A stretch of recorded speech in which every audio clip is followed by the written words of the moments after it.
C'est prêché le 4 octobre 1958. Le paragraphe 25. Je pense qu'il nous serait avantageux à nous de nous asseoir et de nous demander d'abord pourquoi nous sommes ici. Et quel est cet être qui a été si aimable pour nous amener ici? Nous devons considérer cela et lui demander ce qu'il voudrait que nous fassions. Le but que nous sommes venus accomplir, ce qu'il a envisagé pour nous. Mais il semble que nous désirons juste suivre le monde. C'est quand l'homme ne reconnaît pas sa position, quand l'homme ne reconnaît pas la place que Dieu lui a donné, frère. Quand Christ t'appelle, quand Christ te sauve, il te donne du boulot, il te donne un travail. Branham dit, dans l'église il n'y a pas de chômeurs. Chacun doit trouver une tâche qu'il doit accomplir. Est-ce que vous comprenez? Amen. Maintenant, quand vous découvrez ça, pourquoi Dieu vous a placé, quand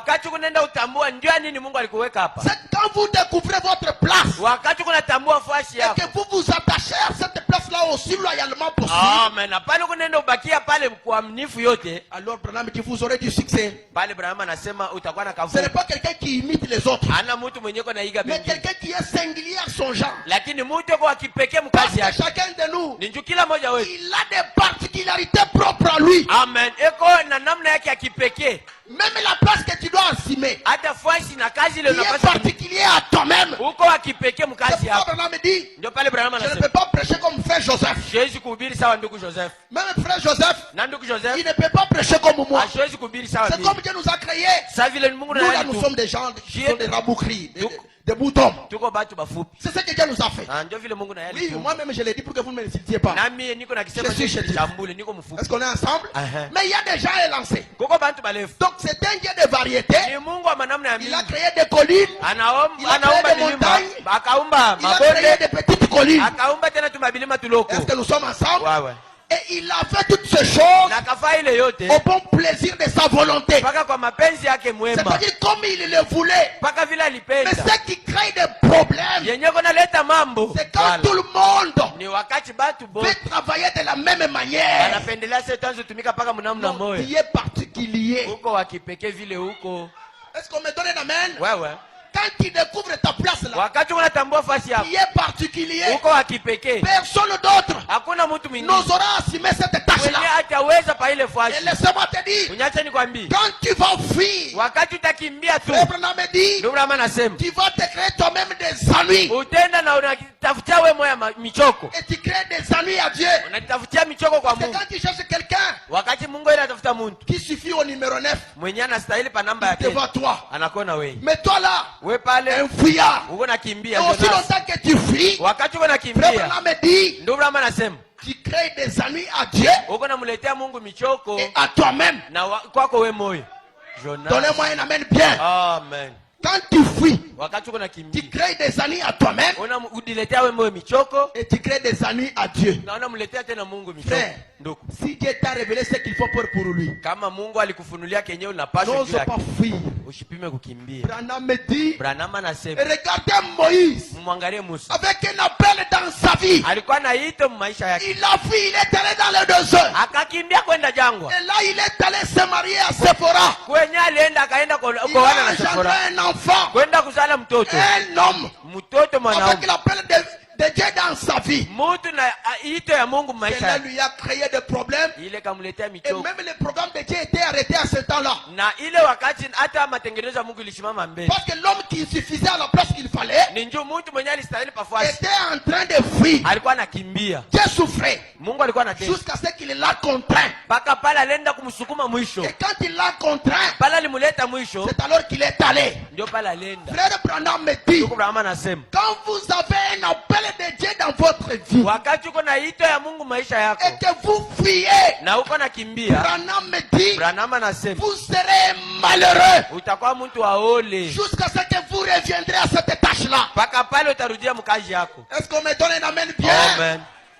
Frère, ndugu, si Dieu t'a révélé, kama Mungu alikufunulia, c'est que il veut que vous fassiez pour lui. kenye yeye anapenda wewe mtumikie Tu saka. peux être une lavandière, Unaweza kuwa une femme de ménage, unaweza kuwa mama wa tu nyumba, peux être une femme qui torchonne, unaweza kuwa mwenyewe tu peux unakolopa, être un ouvrier, unaweza kuwa tu mfanyakazi, peux être celui qui tape les mains dans l'église, unaweza kuwa mtu mwenyewe tu unapiga peux mikono être un homme d'affaires pour l'église, wala mfanyabiashara tu mkanisa. peux être selon que Dieu le veut. Unaweza kuwa sawa vile Mungu Et alipenda. lorsque tu fais le travail aussi loyalement, Pale uko unatumika kazi ya Mungu vile Branham dit, inapaswa. c'est là que tu auras du succès. Amen. Ndugu Branham anasema njoo pale wewe utakuwa na kavumu. Est-ce qu'on me donne un amen bien? Amen. Quelles sont les œuvres de Dieu? Ni matendo kani ya Mungu. Le paragraphe 14 Fungo ya 14 du 4 avril 1959. siku ya 4 mwezi ya 4. Eh bien, Mzuri. le problème est de savoir comment vous abandonner. Mambo ni ya kuyua tu namna kanya kujachilia. Et certaines personnes Na batu bengine sont établies dans l'église. beko bakuweka mkanisa. Certaines peuvent s'abandonner à la prédication. Benye banezi kuditoa tu. Certaines peuvent s'abandonner facilement à l'enseignement. Bengine banezi kuditoa tu njoo. Certaines peuvent s'abandonner à la prophétie. Bengine banezi kuditoa tu njoo. Certaines peuvent s'abandonner à d'autres dons. Bengine banezi kuditoa tu njoo Ainsi, mazawadi. Hivi tous les dons ne seront pas identiques. Amen. Mazawadi yote haitakuwa ya pamoja. Il ne l'était pas en ce temps-là. Haikukwe tena vile wakati ingine. Paul dit qu'il ne l'était pas. Paulo anasema haikukwe vile wakati ingine. Mais Branham dit, Lakini Branham anasema mais tout homme lakini kila mtu est appelé ni wa kuitwa et placé dans l'église na wakuweka mkanisa. dans un but. Amen. Mukifukuzio. Donnez-moi un amen. Amen. Tout homme Kila mtu est appelé ni wa kuitwa et placé dans l'église na kuweka mkanisa dans un but. mukifukuzio. Et si vous découvrez, Na kama mnaitambua, c'est en quoi Dieu peut mieux utiliser la personne. kama mwe mnendo kwa nasema nini Mungu anaweza kutumikisha mzuri huyo mtu. C'est-à-dire, Maana si quelqu'un découvre kama mtu unayua que Dieu m'utilise bien dans les champs, ya kusema Mungu ananitumikisha mzuri c'est-à-dire quand mzuri. quelqu'un découvre Wakati mtu que ana Dieu m'utilise bien dans la prophétie, ya kusema mimi natumikaka quand mzuri na quelqu'un Mungu. découvre Wakati mtu que Dieu m'utilise bien dans le parler à langue, kusema mimi paka mkusema Frère malugha. Branham dit, Ndio Branham anasema. et si vous découvrez, Na kama unaenda kutambua c'est en quoi Dieu peut mieux utiliser la personne yenye Mungu anaweza kutumikisha mzuri et mtu. que cette personne s'abandonne pour cette position, Na kama ule mtu yuko anajiachilia njoo ya ile msimamo. Branham dit, il aura du succès. Amen. Ndugu Branham anasema ule mtu atakuwa na kavumu. Amen. Donnez-moi un amen Amen. bien. Quand vous découvrez, Wakati kuna tambua c'est en quoi Dieu peut mieux vous utiliser. nini sa kazi yenyewe wewe unaweza kutumika na C'est kuwa alors ya que Mungu. vous aurez du succès. Ndio pale wewe utakuwa na kavumu. J'ai vu mzuri. des gens Nikaona bantu à qui Dieu n'a pas donné la prophétie, benye Mungu ashikupatia utabii. mais qui font des histoires, Beko nafaa binti. des intuitions mentales. Bantu tu beko nafaa ni bintu bya Pour dire à Dieu ce que Dieu n'a pas dit. kumsemesha Mungu benye ya Branham dit, hata Biblia nayo et lisema. malheur Ole à celui qui dira kwa ule mtu que atenda l'Éternel m'a dit, asema wa milele alors que l'Éternel ne aliniambia. lui a pas dit. Ijapo wa milele asikumwambie kitu. Quelqu'un qui veut se fabriquer des choses Mtu anapenda tani ajiumbie kitu. pour gagner la confiance d'un homme. Njutu apate tumaini Laissez-moi kwa vous dire, Mungu. mes frères, Unyache nikwambie. je ne travaillerai pas Mungu asitatumika. pour gagner la confiance d'un homme. Amen. Njoo apate kuwina tumaini ya Mungu. Parce que l'appel que je détiens, Ni njoo ite niko il nayo. ne vient pas d'un homme. Haitokee kwa mtu. Même si ma façon de prendre position Hata namna yangu ya kusimama. faisait que le monde m'abandonne, Inafaa sema dunia quand bani. je suis dans la parole, Wakati niko ndani ya ça neno, m'importe peu, hainiangalii. car j'ai un ami fidèle Njoo niko na rafiki qui mwema. sera avec moi Mwenye atakuwa pendant que na le monde me laissera. hata dunia pale batanitupa. Je ne peux pas travailler Siwezi kutumika. pour plaire à un Njoo homme, nimfurahishe mtu. parce que je sais, Ni njoo na yu. un jour, Siku moja. au bout du voyage, Pale mwisho ya j'aurai à rendre des comptes. tenda kujibia. Ça ne sera pas à un homme, Haisitakuwa mbele ya mais mtu. je rendrai des comptes Lakini kujibu à celui qui m'a appelé. mbele ya ule Je rendrai aliniita. des comptes Najibia à celui qui m'a placé mbele ici. ya ule aliniweka hapa. Donnez-moi un amen bien. Amen. Nous ne sommes pas des serviteurs des hommes. Si hatuna batumishi ya bantu, Nous sommes serviteurs de Dieu. tuko batumishi ya Mungu. Est-ce que nous sommes là? Amen. Si vous découvrez, Kama unatambua c'est en quoi nini Dieu peut mieux utiliser la personne. sababu kani Mungu anaweza C'est kutumikisha alors que mzuri, vous aurez du succès. ndio pale utakuwa na J'ai kavumu. dit déjà faire des intuitions mentales, Nikaona batu tu beko natumikisha akili. des intuitions de la psychologie dont vous entendez Mtu yuko parler. natumikisha tu akili. Et ils disent, Dieu m'a dit. Nikuse J'ai vu des gens qui n'ont jamais un appel dans leur vie. Mais ils se font cette dernière jour de la chair. Oui, nous les hommes, nous n'avons pas le droit de te dire que tu n'as pas été appelé ou pas. Mais c'est le monde qui jugera. Ce sont les gens que tu prêches qui vont discerner la chose. J'ai vu des gens par l'influence des moyens secondaires. Ils se donnent le ministère, le courage de monter en chair. La prophétie, c'est différent du ministère. Même les parler à l'âme, même la prophétie, ce sont des dons différents au ministère. Est-ce que nous pouvons dire amen à cela? Amen. Frère, si vous découvrez que dans les champs, vous aurez du succès, abandonnez-vous comme ça, vous aurez certainement du succès. Amen. Et quand vous faites cela correctement, car Abraham me dit, dans les esprits séducteurs, le paragraphe 52, il dit, présentez-moi un homme, présentez-moi une femme qui est une ménageur, présentez-moi un ouvrier d'usine, présentez-moi un prédicateur qui donnera à Dieu la première place dans tout ce qu'il fait. Moi je vous montrerai l'homme qui réussira dans tout ce qu'il entreprendra. Votre succès dépend de la position selon laquelle Dieu vous a placé. Quand vous allez prendre la place de l'autre, ce sera des échecs en échecs. Et ce sera de la confusion. Est-ce que nous pouvons dire amen à cela? Amen. Frère, Dieu ne vous a pas sauvé vainement. Dieu vous a sauvé pour que vous aussi, vous alliez sauver. Est-ce que vous comprenez ça? Amen. Voilà pourquoi Abraham prie disant, entretien sur l'œuvre missionnaire. Du 30 mars 1958. Le paragraphe 61. Maintenant, Seigneur, mets leur nom dans ton livre. Mets les noms dans ton livre. Si j'ai trouvé grâce à tes yeux, mets les noms dans ton livre, Seigneur. Je ne serai pas peut-être en mesure de leur serrer la main juste maintenant. Il n'y a aucun autre moment de cette vie. Mais je le ferai un jour. Quand cette vie sera terminée, par ta grâce, je le ferai. Oh, place la vision missionnaire dans l'esprit de ces gens. Amen. Combien nous faisons du prosélytisme? Le prosélytisme, c'est-à-dire faire sortir les gens d'une église vers une autre église.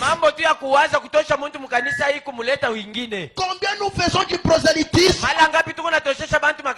Tirons les gens d'une église vers une autre, sans penser aux millions qui se mettent aujourd'hui et qui n'ont jamais entendu son précieux nom. C'est ça ce qu'il y a aujourd'hui avec les hommes de Dieu. Venez chez moi, il y a Dieu. Venez chez moi, j'ai un bon ministère. Je prêche bien. Et quand même, ils ont déjà entendu parler de Jésus. Et quand même, ils ont déjà entendu parler de Jésus. Mais ceux-là qui n'ont jamais entendu parler de Jésus, vous ne vous en souciez pas? Frère Branham me dit, nous devrions nous soucier de notre frère, qu'il soit jaune, qu'il soit noir, qu'il soit brun. Nous devons nous soucier de lui pour que lui aussi il entende cette parole, pour que lui aussi il entende ce message. Est-ce qu'on me donne un amen bien? Amen. Nous tirons les gens d'une église vers une autre, sans penser aux millions qui se meurent aujourd'hui et qui n'ont jamais entendu son précieux nom. Ouvre les portes en Afrique, Seigneur, et dans différents endroits du pays. Mets les fardeaux sur les cœurs des prédicateurs, afin qu'ils supportent et qu'ils aillent, car le temps tire à sa fin. Est-ce qu'on peut dire amen à cela? Amen. Quand nous savons que la venue du Seigneur est si proche, quand nous savons que l'enlèvement est si proche, tous Nous devons travailler pour que la dernière brebis puisse entrer. Quand bien même cette brebis ne sera pas entrée, nous vivrons encore des histoires sur cette terre. C'est ainsi qu'Abraham dit, place la vision missionnaire dans l'esprit de ces gens pour qu'ils puissent aussi aller sauver les autres. Est-ce qu'on peut me donner un amen bien? Amen. Si tu ne peux pas prêcher, vis la bonne vie de la parole. Tu as évangélisé. N'est-ce pas qu'il y a des gens qui disent, si moi je suis venu à cette église, c'est grâce à telle soeur, c'est grâce à tel frère. Qu'est-ce qu'ils ont vu? La parole de Dieu vivante dans cette église. Et quand l'homme marche, ce sont des épîtres écrites qui sont lues de tous. Qu'est-ce qu'ils ont vu? L'expression de la parole de Dieu. C'est ce que le monde veut voir. Ils ne veulent pas voir ce tapage que nous faisons de bruit. Oh, je suis chrétien, frère. Ça importe peu de nous le dire. Qui nous dit tu es chrétien. Mais ton témoignage ne concorde pas avec la vie que tu mènes. Anna me dit, votre vie crie plus fort que votre témoignage. Mais qu'est-ce que toi tu as fait? Au lieu d'attirer les gens vers Christ, mais toi tu les as repoussés. Tu as repoussé par ta vie. Tu les as chassés. Les gens se sont scandalisés. Les gens sont achoppés par ta façon de vivre. À tel point que certains ont dit, si moi je pouvais croire le message, mais à cause de frère Ouyou, je ne croirais plus. Laisse-moi te dire, c'est une responsabilité. Et un jour tu répondras pour cela. Amen. Tu as chassé les gens dans l'église par des remue-ménages, par des reportages. Oh, il a fait. Oh, il a dit. Oh, il a fait. Des mensonges montés de toutes pièces. C'est comme les chrétiens aujourd'hui. La vérité, c'est bonjour.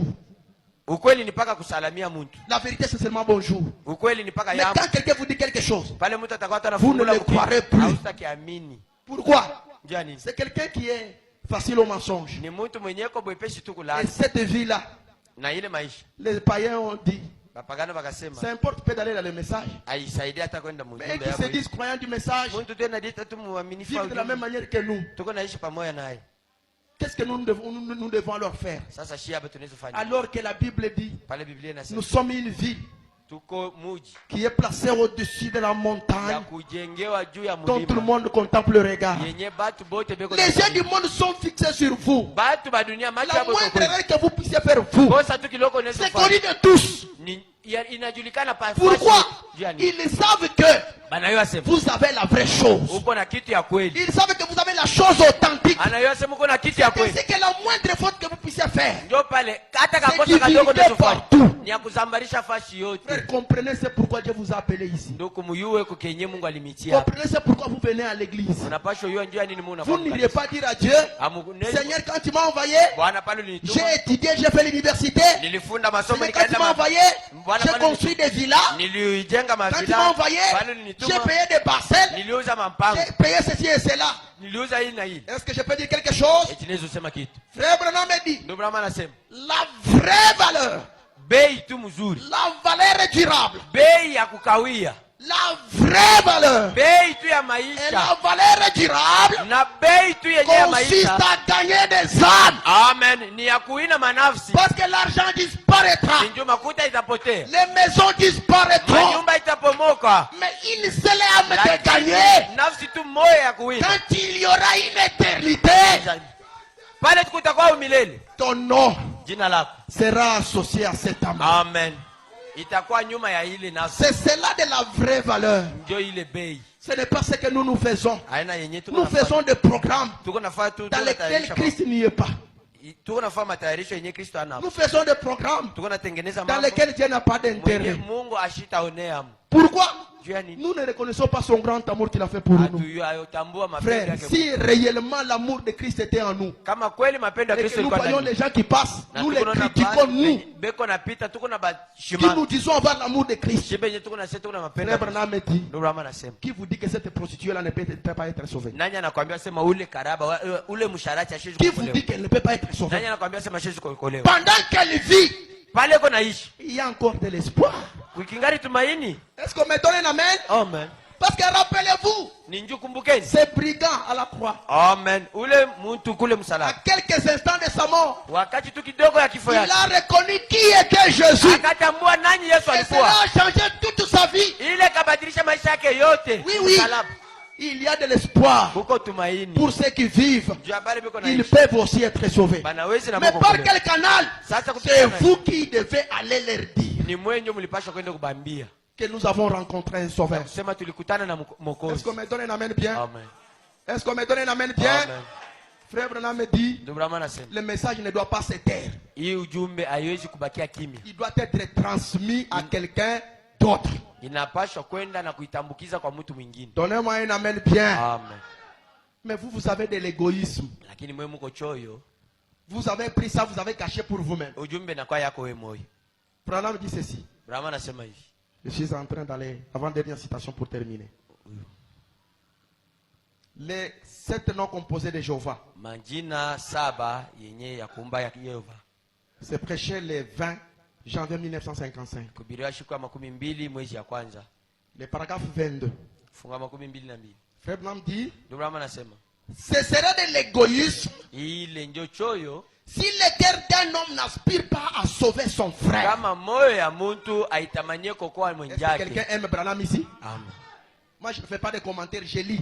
Branham me dit, ce serait de l'égoïsme si le cœur d'un homme n'aspire pas à gagner son frère. Quelque chose cloche dans son cœur. Quoi qu'il en soit, que son frère le haïsse, que son frère soit contre lui, que son frère ait tenté tout c'est impossible de le tailler en pièces. Le cœur de cet homme battra cependant pour son frère. Il n'y peut rien. Quelque chose là-dedans crie. Quelque chose là-dedans crie. Oh mon frère, tu es dans l'erreur. Mais je veux que tu sois sauvé. Et par conséquent, vous essayez de tout votre être d'amener votre frère à croire de tout son cœur et à entrer dans le royaume de Dieu. Est-ce qu'on peut me donner un amen bien? Amen. Ce serait de l'égoïsme si toi tu ne veux pas que tes voisins aussi aillent au ciel. C'est de l'égoïsme si tu ne veux pas que les autres membres de ta famille puissent aussi être sauvés. Toi au moins tu es venu, tu as accepté. Mais qu'en est-il de tes frères? S'ils mouraient sans connaître Christ, est-ce que tu as l'espoir de se revoir? Non. Rappelez-vous de l'histoire de l'homme riche et Lazare. Quand quelqu'un meurt dans le péché, dans les lieux de tourment, vous n'aurez plus à vous revoir. Voilà pourquoi mon frère, je voudrais que ceci puisse vous interpeller, pour que vous déployiez des efforts, pour que vos frères, pour que vos amis, pour que vos voisins, ils puissent aussi entendre le message. Est-ce qu'on peut dire un amen bien? Amen. Parce que Branham me dit, vous êtes des messagers de ces mêmes messages. Amen. Mais autre chose, si alors vous ne pouvez pas prêcher, Branham me dit, soutenez ceux qui prêchent pour qu'ils aillent gagner des âmes. Oui, oui. Frère Branham me dit, regardez cette lavandière.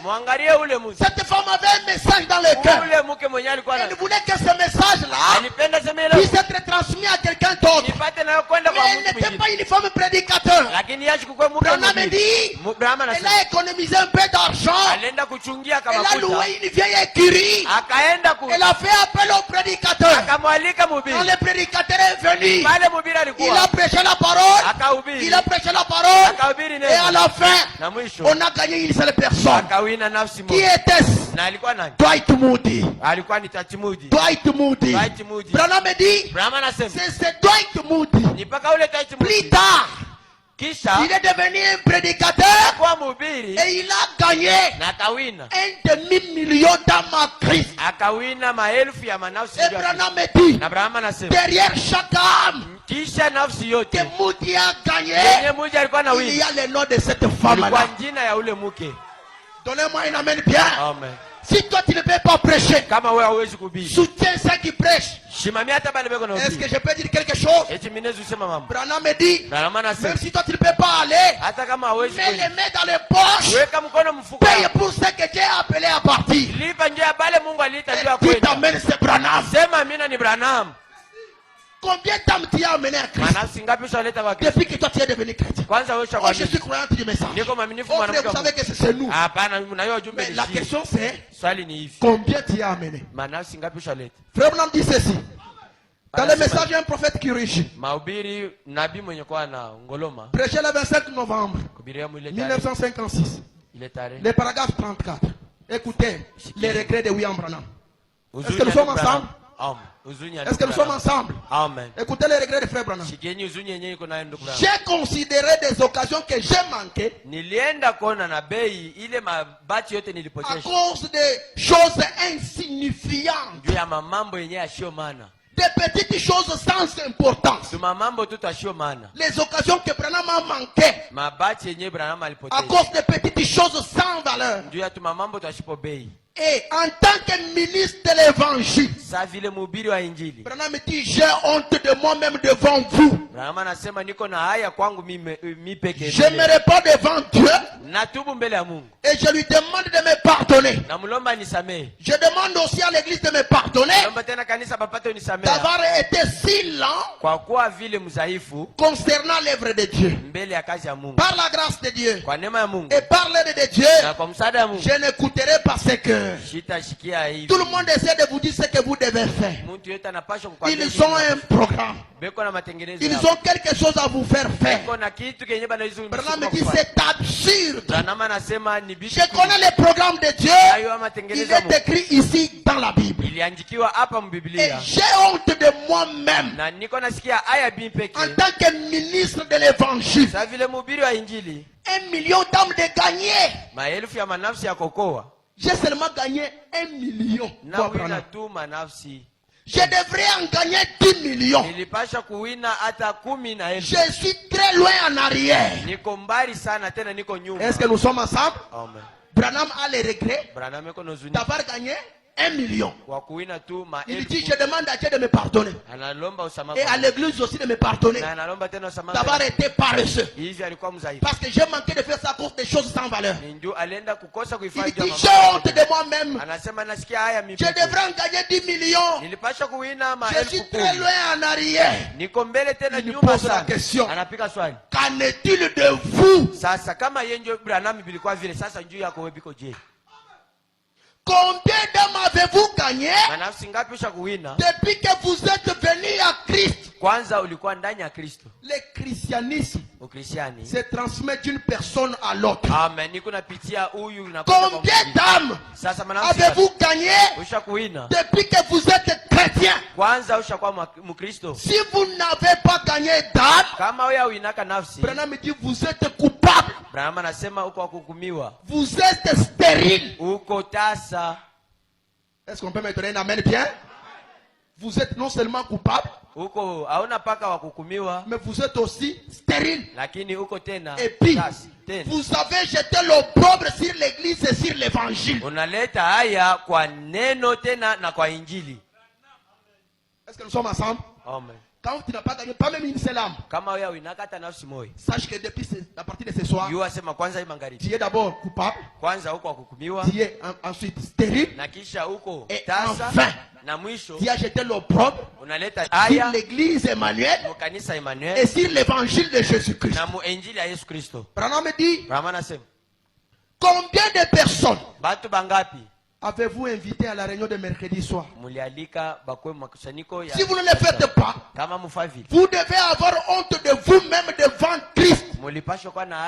Vous êtes coupable. Et votre place, c'est à l'autel. Je vous invite à venir vous repentir avec moi. Que cela puisse t'interpeller. J'ai dit et je répète. Tu n'iras pas dire à Dieu, le temps que tu m'as donné, j'étais en train de m'embellir pour devenir une femme plus belle du monde. Le temps que tu m'as donné, je cherchais seulement de l'argent. Le temps que tu m'as donné, moi je faisais des études. Non, Dieu vous a amené dans un but. C'est ce que Branham nous a dit. Que Dieu vous a placé dans l'église dans un but. C'est-à-dire vous devez être des missionnaires. Vous devez gagner des âmes. C'est cela qui a de la vraie valeur. Et si vous n'avez pas gagné pas même une seule âme depuis que vous êtes venu à ce message, c'est ça le temps de pleurer à l'hôtel et de retourner avec une ardeur nouvelle pour faire des efforts pour gagner même une âme. Que le Seigneur vous bénisse pour ce soir.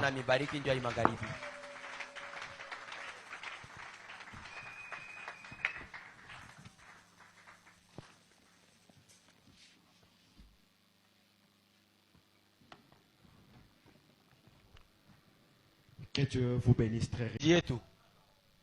C'est prêché le 4 octobre 1958. Le paragraphe 25.